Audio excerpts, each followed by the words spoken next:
Radio Classique, l'invité de l'économie. Et à 7h17, l'invité de Nicolas Perron est Jean-Louis Chaussade, le directeur général de Suez. Bonjour Jean-Louis Chaussade. Bonjour. Suez, c'est l'un des 2 champions français de la gestion de l'eau et des déchets, en France et à l'étranger. C'est aussi un spécialiste du dessalement de l'eau de mer, c'est peut-être moins connu. Vous annoncez en avant-première ce matin sur Radio Classique avoir décroché un gros contrat au Mexique. De quoi s'agit-il ? Écoutez, effectivement, c'est une usine de dessalement qui va faire à terme 380 000 mètres cubes par jour. C'est beaucoup, 380 000 mètres cubes par jour. Les plus grosses usines font entre 450 000 et 500 000 mètres cubes. Et en tous les cas, quand elles utilisent des technologies dites de membranaires, nous en avons construit une en Melbourne qui fait 450, qui était la plus grosse de l'hémisphère sud. Celle-ci va être largement la plus grosse du Mexique et certainement la plus grosse du continent nord-américain. Donc c'est une énorme usine, oui. Une usine de dessalement parce que le Mexique est confronté à des problèmes de sécheresse ou d'aridité sur la majeure partie de son territoire ? Alors là, il s'agit de la Basse-Californie, vous savez, cette énorme presqu'île qui se trouve en face de la Californie américaine, si je puis dire. Et donc c'est une zone extrêmement aride qui était alimentée historiquement par un tuyau qui venait du Rio Colorado, de la rivière Colorado, qui est à la fois américaine et mexicaine. Et donc la crainte que le Colorado ne soit plus capable d'alimenter l'ensemble des États qu'il traverse, et en particulier cette partie du Mexique, a amené les Mexicains à considérer la nécessité de construire une source alternative d'eau par dessalement. C'est un gros contrat d'un point de vue financier ? Oui, c'est un très gros contrat puisqu'il s'agit de la construction et de l'exploitation pendant 37 ans de cette usine. Donc c'est un très gros contrat de construction et ça sera aussi un très gros contrat d'exploitation. Ça représente quel chiffre ? Écoutez, je peux pas vous dire exactement. Plusieurs centaines de millions d'euros. Oui, bien sûr, en construction plusieurs centaines et en exploitation aussi. Donc un contrat de très long terme. Comment on s'y prend pour dessaler l'eau de mer ? Alors écoutez, il y a, sans vouloir faire un cours de dessalement, si j'ose dire, il y a principalement 2 techniques. Il y a les techniques dites d'évaporation. Donc on chauffe l'eau. Oui, voilà, on chauffe l'eau. Le sel reste et la vapeur d'eau. Mais ces techniques-là consomment énormément d'énergie et elles sont de moins en moins utilisées sur la planète parce que ça suppose un coût de l'énergie pas cher, ce qui n'est plus le cas dans beaucoup de pays. Et puis l'autre technologie qui s'est imposée à peu près partout dans le monde aujourd'hui, c'est des technologies dites de membrane. Donc on fait passer le sel à travers une membrane sous très forte pression.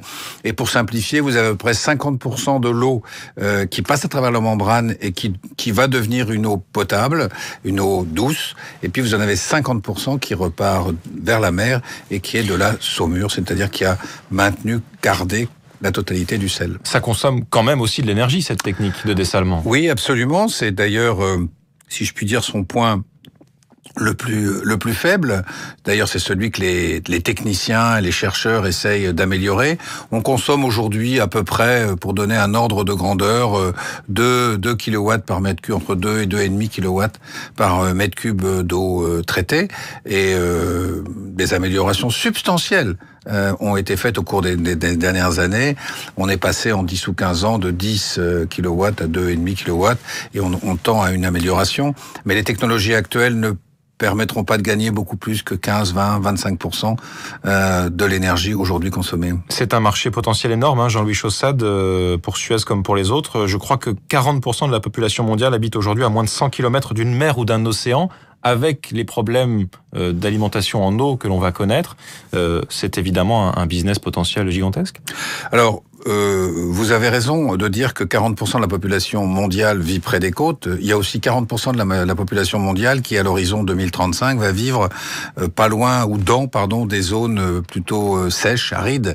Donc oui, ces technologies vont continuer à se développer. Ça fait partie, j'allais dire, du spectre des technologies. Il n'y a pas que ça. Économiser l'eau, optimiser les réseaux, recycler l'eau.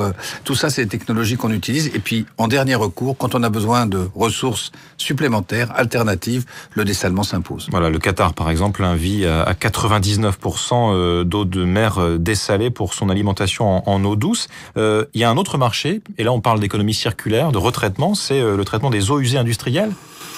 Oui, absolument. Je dirais que dans le cycle de l'eau, parmi les choses que l'on peut faire pour mieux utiliser l'eau que nous avons, l'eau douce que nous avons, le recyclage est une de ces technologies. Elle est de plus en plus utilisée. D'ailleurs, nous avons une très belle usine en Californie qui s'appelle West Basin, dans lequel on reçoit de l'eau traitée d'une usine d'eau résiduaire de Los Angeles. Et là, on traite l'eau en fonction de ce que nous demandent nos clients industriels, agriculteurs, et nous donc donnons des qualités différentes. Donc oui, le recyclage, c'est quelque chose qui s'impose pratiquement partout, parce que c'est le moyen d'avoir un cycle de l'eau plus court et donc plus d'eau disponible. Voilà, il y a le recyclage des déchets que l'on connaît déjà et donc de l'eau de plus en plus qui se développe, y compris pour les industriels. Merci beaucoup d'avoir été là ce matin pour cette annonce en avant-première. Donc, gros contrat pour une usine de dessalement pour Suez au Mexique. Merci Jean-Louis Chaussade, directeur général de Suez, d'avoir été ce matin l'invité de l'économie de Radio Classique. Merci beaucoup.